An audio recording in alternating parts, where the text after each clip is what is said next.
حرام کمایا حرام پہ لگایا تو بھی پکڑ ہے، حلال کما کر کے صحیح جگہ پہ لگانا یہ بھی مال کے مصارف میں مال کو خرچ کرنا یہ ذمہ داری میں داخل ہے۔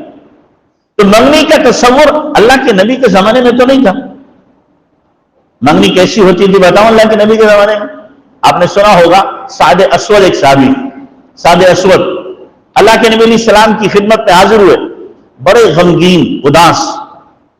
تو آپ نے پوچھا سعد کیا بات ہے، بڑے اداس نظر آ رہے ہو؟ تو انہوں نے کہا اللہ کے نبی میں خاندانی اعتبار سے تو بڑا شریف ہوں، لیکن چہرہ مورا میرا کالا ہے، نامی اسود تھا، اسود مانے کالے کے۔ تو وہ کہنے لگے ایمنع سوادی و سواد وجہی من دخول الجنہ، اللہ کے نبی کیا میرا کالا ہونا جنت میں جانے سے بھی مجھے روک دے گا؟ آپ نے فرمایا ایسی بات کیوں کرتے؟ اللہ کے نبی کوئی مجھے بیٹی دینے کو تیار نہیں ہے میری شکل و صورت کی وجہ سے۔ تو آپ علیہ الصلوۃ والسلام نے فرمایا اچھا؟ آپ نے فرمایا جاؤ فلاں کی لڑکی ہے اس کو جا کر کے اپنا پیغام دو نکاح کا۔ چنانچہ یہ تو خوش ہو گئے کہ اللہ کے نبی صلی اللہ علیہ وسلم نے بھیجا ہے۔ یہ گئے، بنو سعد کی لڑکی تھی، گئے اور جا کر کے دروازے پہ دستک دی۔ لڑکی کا باپ نکل کر کے آیا، جی کیا بات ہے؟ آدمی کا خوبصورت چہرہ ہو تو اس کا روگ الگ پڑتا ہے، اور چہرہ پھیکا ہو تو اس کا اثر الگ پڑتا ہے۔ دیکھا چہرہ تو ان کا کیا ہے، کالے کلوٹے۔ جی کیسے آنا ہوا؟ کہ اللہ کے نبی صلی اللہ علیہ وسلم نے مجھے آپ کی بیٹی کے پیغام دے کر کے بھیجا ہے کہ آپ اپنی بیٹی کا مجھ سے رشتہ کر دیں۔ آ گئے، دروازہ بند کیا، چلو آج کی زبان دفع ہو جاؤ، نکلو یہاں سے۔ ہم کیا کہیں گے؟ یہ منہ اور مسور کی دال، تم اور میری بیٹی، ہمت کیسے ہو گئی تمہاری یہ اوقات کہ میری بیٹی سے رشتہ بھیجو؟ جیسے کوئی فقیر قسم کا آدمی نیک ہو اور کسی کروڑ پتی کو رشتہ دے دے تو وہ تو شاید اپنے گارڈ سے کہے گا لگا اس کے 2-4 ڈنڈے، کیسے آ گیا میرے گھر پہ؟ تو وہ بھی فقیر قسم کے آدمی تھے، چہرے سے بھی کیا تھے؟ معمولی تھے۔ تو باپ نے دروازہ بند کیا اور کہا نکل لو یہاں سے۔ تو سعد اسود تو بیچارے پہلے ہی سے کبیدہ خاطر تھے، بجھ گئے، بوجھل قدموں کے ساتھ اللہ کے نبی صلی اللہ علیہ وسلم کی خدمت میں جا رہے ہیں۔ ادھر بیٹی جو تھی اندر، اس نے سن لیا۔ بیٹی نے کہا ابا آپ نے کیا کیا؟ ضرور کیا ہوا؟ آپ نے یہ تو دیکھا کہ پیغام کون لے کے آیا، یہ نہیں دیکھا پیغام بھیجا کس نے۔ پیغام لانے والا اگرچہ شکل و صورت میں کالا ہے، لیکن جس نے پیغام بھیجا ہے ہمارے پاس، جس نے پیغام بھیجا ہے وہ دیکھو کتنا خوبصورت ہے۔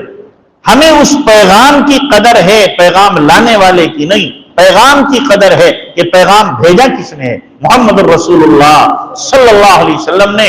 ابا مجھے یہ رشتہ منظور ہے، چاہے وہ کالا ہو چاہے بدشکل ہو، مجھے منظور ہے اس لیے کہ اللہ کے نبی نے بھیجا ہے۔ ابا جلدی کرو، جاؤ اللہ کے نبی کے پاس، کہیں آپ کے خلاف اللہ کی وحی نہ اتر جائے۔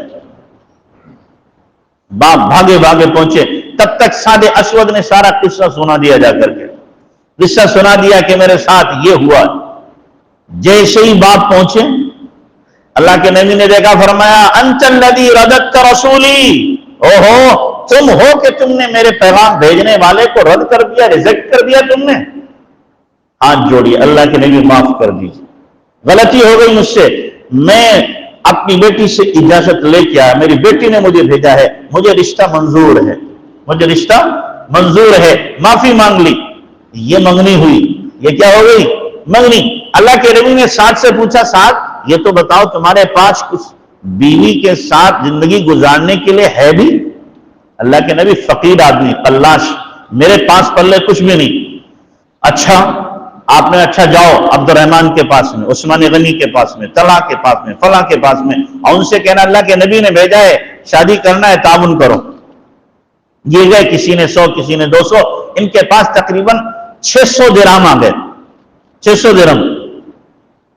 آپ نے فرمایا جاؤ ان کا اپنی ضروریات کا سامان لاؤ جا کر کے، جو ایک شادی کے لیے، شادی کے وقت میں ضرورت، کپڑوں کی ضرورت ہوتی ہے، یہ تو کچھ بھی نہیں تھا، کچھ برتن وغیرہ لے لینا تاکہ تمہاری زندگی پٹری پہ آ جائے۔ یہ مارکیٹ گئے سامان خریدنے کے لیے، جیسے ہی مارکیٹ میں پہنچے ہیں وہاں آواز لگ رہی ہے یا خیل اللہ ارکبی الی سبیل الجنت فرحلی، او اللہ کے گھڑ سوار جنت کے لیے چل دے۔ یہ جہاد کی آواز لگتی تھی اللہ کے راستے کی، یہ آواز کانوں میں ان کے پڑی، ایک دم ٹھٹک گئے، قدم وہیں پر ان کے جام ہو گئے، یوں آسمان کو دیکھا، فنظر نظرۃ الی السماء، آسمان کو دیکھا اور کہنے لگے اے اللہ اب یہ میرا مال میری خواہشات پہ خرچ نہیں ہوگا، اب یہ جو مال میرے پاس ہے، اب یہ مال میں بیوی کے سامان کے لیے خرچ نہیں کروں گا، اب یہ میرا مال خرچ ہوگا اللہ تیرے دین کے فروغ کے لیے، تیرے دین کی سربلندی کے لیے۔ آپ اس مال سے گھوڑا خریدا، تلوار خریدی، ڈھال خریدی، اور اسی طریقے سے انہوں نے نیزہ لیا، یہ سامان سارا کا سارا لے کر کے گھوڑے پہ بیٹھے اور اپنے آپ کو چھپایا، یوں چہرہ بند کر لیا پورا تاکہ کوئی پہچان نہ لے، سجایا اپنے آپ کو ہتھیاروں سے، سجانا تھا دولہا بن کر کے، سجانا تھا کیسے؟ دولہا بن کر کے سجایا ہے، کس سے؟ اپنے آپ کو ہتھیاروں سے سجایا، اور جدھر کو آواز لگ رہی تھی ادھر کو چلے گئے، صفیں لگی ہوئی تھیں، ادھر دشمنوں کی، کفار کی، ادھر اہل ایمان کی، جا کر پہلی صف میں کھڑے ہو گئے۔ تو کسی نے کہا یہ اجنبی آدمی کون آ گیا؟ حضرت علی نے کہا چھوڑو جانے دو، کوئی ہوگا ہمارے دین کی مدد کے لیے اللہ نے بھیجا ہے، اس کے بارے میں مت پوچھو۔ اب صفیں تیار، جیسے ہی شروعات ہوئی ہے لڑائی کی، سب سے پہلے یہ آگے بڑھے اور گھمسان کی لڑائی شروع ہو گئی، لڑتے لڑتے ان کی کلائی یوں کلائی کھل گئی، فبان سواد صاحبہ، کالی کالی کلائی دکھائی دی۔ اللہ کے نبی صلی اللہ علیہ وسلم نے دیکھ لیا، فرمایا اوانت یا سعد، او سعد تم یہاں کیسے؟ میں نے تو تمہیں کہاں بھیجا تھا بیوی کا سامان لینے کے لیے، تم یہاں میدان جنگ میں کیسے آ گئے؟ یہاں کیسے آ گئے؟ اللہ کے نبی گیا تھا تو بیوی کا سامان لینے کے لیے، لیکن جب کان میں آواز پڑی مجھ سے رہا نہ گیا کہ میرا نبی میدان جنگ میں ہو، میرے دوست میدان جنگ میں ہو، اللہ کے دین کی آواز لگ رہی ہو اور میں یہاں پر کھڑا رہوں بیوی کی خواہشات پوری کرنے کے لیے، بیوی کی ضروریات پوری کرنے کے لیے، یہ مجھ سے نہیں ہو سکتا۔ اس لیے میں نے سارا سامان جہاد خرید کر کے آ کر کے میدان کارزار میں اپنے آپ کو کھڑا کیا ہے۔ چنانچہ لڑتے رہے یہاں تک کہ آواز لگائی گئی اصیب سعد، سعد شہید ہو گئے۔ اللہ کے نبی پہنچے، سعد خون میں لت پت ہیں، چہرے پر ان کے مٹی لگی ہوئی ہے۔ اللہ کے نبی نے ان کے چہرے کو اٹھایا، اپنی گود میں رکھا، اور آپ علیہ السلام کے آنسوؤں سے ان کا چہرہ دھل رہا ہے، آپ کے آنسوؤں سے ان کا چہرہ دھل رہا ہے۔ اللہ کے نبی صلی اللہ علیہ وسلم روئے، پھر ہنسے، آپ نے یوں چہرہ پھیر لیا، اور پھر اللہ کے نبی صلی اللہ علیہ وسلم نے ان کا کفن دفن کیا۔ صحابہ نے بعد میں پوچھا اللہ کے نبی کیا بات ہے؟ آپ کی آج 3 باتیں ہم نے دیکھی جو نہیں دیکھا کرتے تھے، ایک تو آپ نے چہرہ پھیرا، آپ روئے، اور پھر آپ ہنسے، کیوں کیا آپ نے ایسا؟